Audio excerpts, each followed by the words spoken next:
בולבול בוגרשוב, ניקול, היי ניקול, רק שנייה, ואני, ליאור הצלם. חכו. אז הם עכשיו באולימפיאדה. איזה אולימפיאדה? קוליסאום. והם נלחמים עכשיו על תואר הלוחם הטוב ביותר. אתם מוכנים? כן. כן. 3, 2, 1, fight!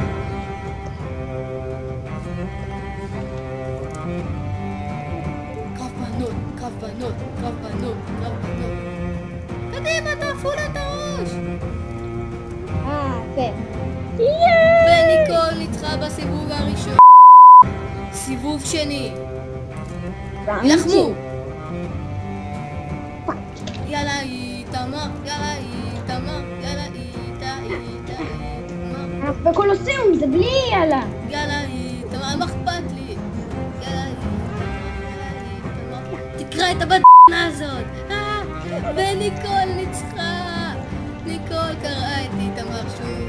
תגידי ניקול, איך זה להרגיש מנצחת? אני לא משחק עם עצמאים. זה פה. איך זה להרגיש מנצחת? שלח אותי אליך. איך זה להרגיש מנצחת? איך זה להרגיש מנצחת? ושלום לכם שוב. באתי לזה שלי. עכשיו אנחנו בסיבוב השלישי והאחרון. 2-0 לניקול. סיבוב סוסים. מי ימות ראשון? מה יקרה?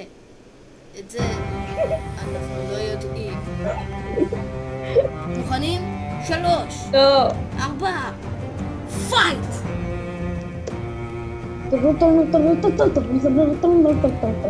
קדימה ניקול, קדימה!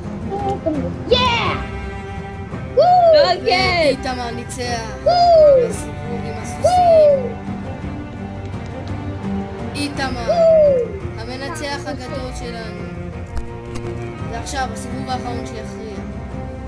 מי שמנצח הפעם זוכה באליפות. ועכשיו אנחנו בסיבוב האחרון.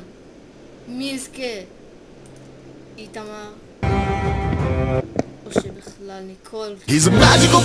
למקומות. ניקול 2, בולבול בוגרשוב, פייט!